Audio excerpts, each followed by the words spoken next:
చేసేది. ఈ 2 రెఫరెన్స్‌లు ఉన్నాయి. ఈ 2 రెఫరెన్స్‌లను బట్టి నేను చెప్పాను. ఉత్తరాన ఉన్నటువంటి వంశం పండిత్ జవహర్లాల్ నెహ్రూ గారి యొక్క వంశం.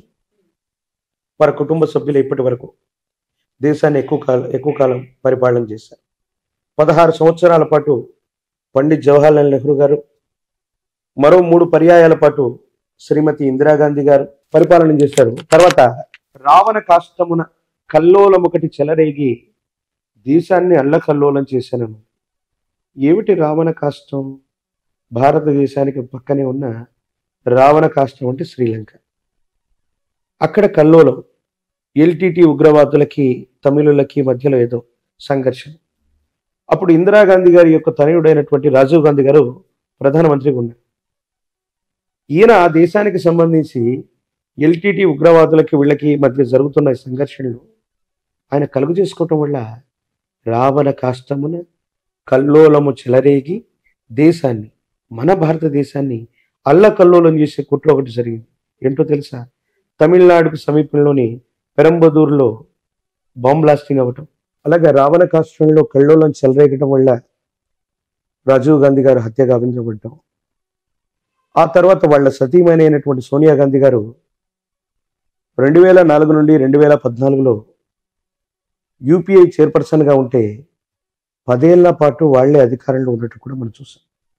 కాబట్టి సమీపమైనటువంటి భవిష్యత్తులో మళ్ళీ కాంగ్రెస్ అన్నటువంటిది పునర్జీవితం జరిగేటువంటి అవకాశం అది ఎక్కడి నుంచైనా జరగచ్చు, తెలంగాణ నుంచి కూడా అవ్వచ్చు. సమీప భవిష్యత్తులో ఇప్పటికిప్పుడు ఈ ఎలక్షన్స్లో కాకపోయినా రాజీవ్ గాంధీ గారు, ప్రియాంక గాంధీ గారు లేదా వాళ్ళ వంశాంకురాలు చివరి వ్యక్తి ఎవరు ఉన్నప్పటికీ కూడా భారతదేశానికి సంబంధించి ప్రజల కొరకు ఎన్నుకోబడ్డటువంటి ఈ ప్రజాస్వామ్య ప్రభుత్వంలో ఎప్పటికైనా మళ్ళీ అధికార పీఠం లేదా ప్రధానమంత్రి పదవి ఖచ్చితంగా వారు దానికి దగ్గరగా ఉంటారు. ఈ ఎన్నికల్లో అది జరగకపోవచ్చు, కానీ సమీపమైన భవిష్యత్తులో వాళ్ళ కుటుంబంలో అసలు రాహుల్ గాంధీకి ప్రధానమంత్రి అయ్యే యోగ్యం భాగ్యం లేదు ఆయన జాతకం ప్రకారం చాలా మంది చెప్తూ ఉన్నారు మీలాంటి జ్యోతిష్యులు. రేవంత్ రెడ్డి గారు ఎమ్మెల్యేగా ఓడిపోయారు. కనీసం ఒక్కరు కూడా కాంగ్రెస్ బలం లేదు. కాంగ్రెస్ పార్టీ అధికారంలోకి రాదని చాలా మంది జ్యోతిష్యులు చెప్పారుగా. మరి ఏమైందంటారు? కలియుగంలో 5 ఏళ్లు గడిచినటువంటి మీదట పంచాంగములు పనికి మారినవైపోవు, నవగ్రహంబుల నడక మారినను గురుదేవుల వాక్యం కూడా ఉంది. ఓకే. సో మీరు మెజర్ చేసే మెజర్మెంట్స్ కి అతీతవంతమైనటువంటి స్థితిగతుల్లో కలియుగంలో 5 ఏళ్లు గడిచినటువంటి మీదట ఇప్పుడు 5124 సంవత్సరాలు పురస్కరణ చేసుకున్నాం మనం. 5000 సంవత్సరాల నుంచి అంటే 100 ఏళ్ల నుంచే ఇలాంటి ఆటపోట్లు స్టార్ట్ అయ్యాయి. ఇంకా మనం అనుకున్నటువంటి గ్రహగతులు 30 నెలల్లోనే మందగమనుడైనటువంటి శని ఇక్కడి నుంచి ఇక్కడికి వెళ్తాడంటే 3 రోజుల్లో కూడా ఆయన ట్రావెల్ చేయొచ్చు. ప్రపంచంలో వింతలు విచిత్రాలు ఇంకా జరగబోతున్నాయి. కాబట్టి బ్రహ్మ గారి యొక్క కాలజ్ఞాన ప్రకారంగా సోనియా గాంధీ గారి యొక్క నేతృత్వంలో ఉన్నటువంటి వాళ్ళ కుటుంబ సభ్యులు, ప్రియాంక గాంధీ లేదా రాహుల్ గాంధీ, వీళ్ళ ఇరువురు లేదా వీరి కుటుంబ సభ్యులు చివరి వంశాంకురం ఉన్నంత వరకు భారతదేశానికి సంబంధించిన ప్రధానమంత్రి లేదా ఆ అధ్యక్ష పీఠానికి దగ్గరగానే వీరు ఉంటారు. ఇది సమీప భవిష్యత్తులో జరిగి తీరుతుంది. అందులో భాగంగానే ఇక్కడ కాంగ్రెస్ పార్టీ అన్నటువంటిది అందరూ అనుకుంటారు ఇంకా అయిపోయింది, కాంగ్రెస్ ఏమీ లేదు, దాన్ని ఎవరు ఏమీ చేయలేరు. బ్రహ్మం గారి యొక్క కాలజ్ఞానం. బికాజ్ నేను సనాతనమైన ధార్మికవాదిగా బీజేపీని నేను ఇష్టపడతాను. నేను కాంగ్రెస్ ను పొగడట్లేదు, ఉన్నటువంటి వాస్తవికమైనటువంటి పరిస్థితులు అట్లాంటివి. కమింగ్ టు ఆంధ్రప్రదేశ్, జగన్మోహన్ రెడ్డి గారి యొక్క పేరు జగన్. గా నా అక్షరాలని సంయుక్త అక్షరాలు అంటారు. వారి పేరులో కూడా 2 అక్షరాలే ఉన్నాయి. అంటే జా తీసి ఓన్లీ గన్ అని పెట్టాలా జగన్ గారికి? జగన్ అంటే గా అన్నటువంటిది సంయుక్తము, అంటే ఒక అక్షరంతో మరో సగం అక్షరం కలిసిపోతే దాన్ని సంయుక్తాక్షరం అంటారు తెలుగులో. సో జగన్మోహన్ రెడ్డి గారి యొక్క పేరులో కూడా ఒక రకంగా ఆ విధంగా తీసుకుంటే అవి 2 అక్షరాల కిందే లెక్క. రాబోయేటువంటి శాసనసభ ఎన్నికల్లో ఆంధ్రప్రదేశ్కు సంబంధించినటువంటి ఎలక్షన్స్లో వైనాట్ 175 అని జగన్మోహన్ రెడ్డి గారు ముందుకెళ్తూ ఉండొచ్చు దాకా. కానీ మనం శోభకృతనామ సంవత్సరంలో ఉన్నాం. శోభకృతనామ సంవత్సరే సర్వసస్యాభివృద్ధయః నృపానాం చ మన్యోన్యం ప్రజానాం చ పరస్పరం. ప్రజల చేత ప్రజల కొరకు ఎన్నుకోబడ్డటువంటి ప్రజా సంబంధమైన ప్రభుత్వాలు మాత్రమే ఈ శోభకృతు అనేటువంటి పేరు కలిగినటువంటి సంవత్సరాల్లో వస్తాయని శాస్త్రం. ఇక్కడ అదే జరిగింది. జగన్మోహన్ రెడ్డి గారు 175 స్థానాలు 151+ వాళ్ళు అనుకుంటున్నారు. తీవ్రమైనటువంటి ప్రజా వ్యతిరేక సంబంధమైన స్థితిగతుల వల్ల మళ్ళీ అధికారంలోకి రావటం అన్నటువంటి విషయం మీద వాళ్ళు దృష్టి పెట్టాలి. ఏ ప్రభుత్వం కూడా, అంటే అది టీడీపీతో కూడినటువంటి ప్రభుత్వం కానీ వైసీపీతో కూడినటువంటి ప్రభుత్వం కానీ వెంటనే సులభమైనటువంటి మెజారిటీతో ఆంధ్రప్రదేశ్లో వచ్చేటువంటి అవకాశం లేదు. But first priority is Jaganmohan Reddy గారికి సంబంధించిన ఆరుద్ర నక్షత్రం, కాలజ్ఞానానికి సంబంధించినటువంటి స్థితిగతులు, దేశ కాలమాన పరిస్థితులను బట్టి చూస్తే ఆ ప్రభుత్వం బోటాబోటీ మెజారిటీ, అంటే కనీస మెజారిటీతో కంటిన్యూ అవ్వటానికి కొన్ని ప్రత్యేకమైన ఎక్కువ అవకాశాలు ఉన్నాయి. విపక్షాలుగా చెప్పుకోబడుతున్నటువంటివి జనసేనతో కూడినటువంటివి. ఆయనది శ్రవణ నక్షత్రం. పవన్ కళ్యాణ్ గారు సమీపమైన భవిష్యత్తులో తప్పకుండా అమాత్యుడు, మంత్రి, అది ముఖ్యమంత్రి అవ్వండి, కేంద్ర మంత్రి అవ్వనివ్వండి, అమాత్యుడు అన్నటువంటి స్థానానికి దగ్గరగా ఆయన జాతకం ఉండబోతుంది. తెర మీద బొమ్మలు గద్దెనెక్కారన్నటువంటి గురుదేవుల యొక్క వాక్య సాక్షిగా పవన్ కళ్యాణ్ గారు సమీపమైన భవిష్యత్తులో, అది ఈ 5 సంవత్సరాల్లో కూడా అయి ఉండొచ్చు, ఈ రాబోయేటువంటి 5 సంవత్సరాల్లో కూడా అయి ఉండొచ్చు, ఖచ్చితంగా వారు ముఖ్యమంత్రి లేదా ఆ స్థానానికి దగ్గరగా ఉన్న అమాత్యుడు ఆ స్థానాన్ని అధిరోహించేటువంటి అవకాశం కూడా తప్పకుండా ఉంది.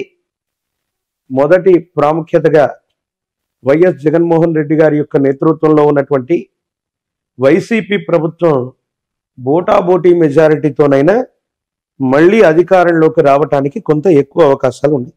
అవకాశాలు జగన్ ఉన్నాయంటున్నారు, పవన్ కళ్యాణ్ గారికి కూడా లేకపోలేదు అంటున్నారు. ఎలా సాధ్యం అవుతుంది?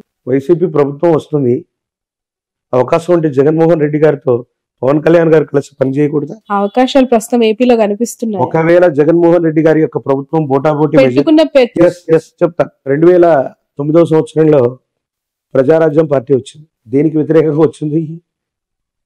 ఈ ప్రాంతీయ పార్టీ దేశంలో అధికారంలో ఉన్నటువంటి కాంగ్రెస్ కి. అందరూ చిరంజీవి గారి యొక్క జీవితాన్ని, రాజకీయ జీవితాన్ని గొప్ప ఫెయిల్యూర్ అంటారు. నేను చెప్తాను, అది చాలా సక్సెస్ఫుల్. అది ఎవరికి సాధ్యం కాని అంశాన్ని ఆయన చేశారు. ప్రజారాజ్యం పార్టీ పెట్టారు, ఎమ్మెల్యే అయ్యారు 5 ఏళ్లలోనే, అంటే పెట్టిన వెంటనే ఎంపీ, రాజ్యసభ అయ్యారు, కేంద్ర మంత్రి కూడా అయ్యారు. 5 సంవత్సరాల తర్వాత పార్టీ విలీనం అయింది. ఎన్టీఆర్ గారు కూడా ఇటు దేశంలో ఇటు రాష్ట్రంలో చక్రం తిప్పగలిగినటువంటి స్థితి ఎన్టీఆర్ గారికి కూడా లేదు. పార్టీ పెట్టారు, ముఖ్యమంత్రి అయ్యారు అంతే. కానీ చిరంజీవి గారు పార్టీ పెట్టినటువంటి నేపథ్యంలో జగన్మోహన్ రెడ్డి గారు బయటికి వెళ్ళిపోవడం వల్ల కాంగ్రెస్ ప్రభుత్వం మైనారిటీలో పడితే కిరణ్ కుమార్ రెడ్డి గారు ముఖ్యమంత్రిగా ఉండడానికి కారణం చిరంజీవి గారు అయ్యారు. అటు దేశంలో ఉన్నటువంటి యూపీఏ కూటమిలో కూడా మిత్రస్వామ్యంగా వాళ్ళు ఉన్నారు. అటు దేశంలో రాష్ట్రంలో 2 గవర్నమెంట్లో పనిచేసి 5 సంవత్సరాల తర్వాత వాళ్ళు విలీనమైపోయారు కాంగ్రెస్లో. జనసేన పార్టీ అవసరం కూడా రేపు పొద్దున్న తెలుగుదేశానికే కాదు, వైసీపీ అవ్వచ్చు, వైసీపీ బోటాబోటీ మెజారిటీతో ఏదైనా ప్రభుత్వాన్ని ఫామ్ చేసి సమీపమైన భవిష్యత్తులో ఏవైనా ఇబ్బందులు ఉన్నప్పుడు అది పవన్ కళ్యాణ్ గారికి సంబంధించిన పార్టీకి సంబంధించిన ఎమ్మెల్యేలతో, ఇప్పుడు జనసేన ఎమ్మెల్యే వైసీపీతోనే కలిసి ఉన్నాడుగా. 151 మంది ఎమ్మెల్యేలు వైసీపీ వాళ్ళు అవుతే ఆ +1 2 3 4 5లో మొట్టమొదటి జనసేన ఎమ్మెల్యే కూడా వీరితోనే కలుస్తున్నారు. శాశ్వతమైన శత్రువులు మిత్రులు రాజకీయాల్లో లేరంటూ ఉంటారు. ఈసారి వైసీపీ ప్రభుత్వం ఒకవేళ వ్యవస్థీకృతమై గవర్నమెంట్ని ఫామ్ చేసిన 5 సంవత్సరాల్లోపు ఏదైనా అస్థిరమైనటువంటి ప్రభుత్వం ఏర్పడితే పవన్ కళ్యాణ్ గారి యొక్క నేతృత్వంలోని జనసేన కూడా భాగస్వామ్యం అవ్వచ్చు, లేదా వీటన్నిటికీ కూడా సమీప భవిష్యత్తులో ఆల్టర్నేట్ గా ఉండి జనసేన సొంతంగా అవకాశం అంటే మళ్ళీ రాబోయే 5 సంవత్సరాల అటు ఇటుగా సొంతంగా వాళ్ళుగా ప్రభుత్వాన్ని ఏర్పాటు చేయగలిగిన స్థితి కూడా ఖచ్చితంగా ఉంది. ఖచ్చితంగా పవన్ కళ్యాణ్ గారు జీవితకాలం అంటే మళ్ళీ ఎక్కువ ఏళ్ళు అనుకునేరు, 5 సంవత్సరాల కాలానికి అటు ఇటుగా. చాలా మంది ఆయన జాతకం గురించి ఏదో చెప్తున్నారు. ఒక్క రోజైనా ఒక్క క్షణమైనా ముఖ్యమంత్రి ఆ అమాత్యుడు అన్నటువంటి ఆ స్థానంలో ఖచ్చితంగా కూర్చునే అవకాశం కనబడుతుంది. Okay, right. చంద్రబాబు నాయుడు గారు నారా లోకేష్ గారి గురించి ఏం చెప్తారు? అంటే వాళ్ళు చాలా కష్టపడుతూ ఉన్నారు పార్టీకి సంబంధించి. ఏపీలో పరిస్థితులు ఏ విధంగా ఉన్నాయి ఆ పార్టీకి సంబంధించి? పుష్యమి నక్షత్రం చంద్రబాబు నాయుడు గారు, కొంతమంది హస్త నక్షత్రం అని అంటారు. వారి జన్మజాతకాన్ని అనుసరించి ఒకవేళ నా ప్రశ్నాశాస్త్రాన్ని అనుసరించి చూస్తే 2 సంవత్సరాల క్రితం చెప్పాను, 2023లో ఇబ్బందికరమైనటువంటి స్థితిగతులు, ఆరోగ్యపరమైనటువంటి అంశాలు, ఇబ్బందులు ఆయన యొక్క జన్మజాతకంలో కేతు సంబంధమైనటువంటి స్థితిగతి అధికంగా ఉండటం వల్ల కొన్ని ఇబ్బందులు, సమస్యలు, ప్రతిబంధకాలు ఇప్పుడు ఆయన జాతకంలో జరుగుతున్నాయి. కానీ నారా లోకేష్ గారి యొక్క జాతకం మాత్రం బాగుంది.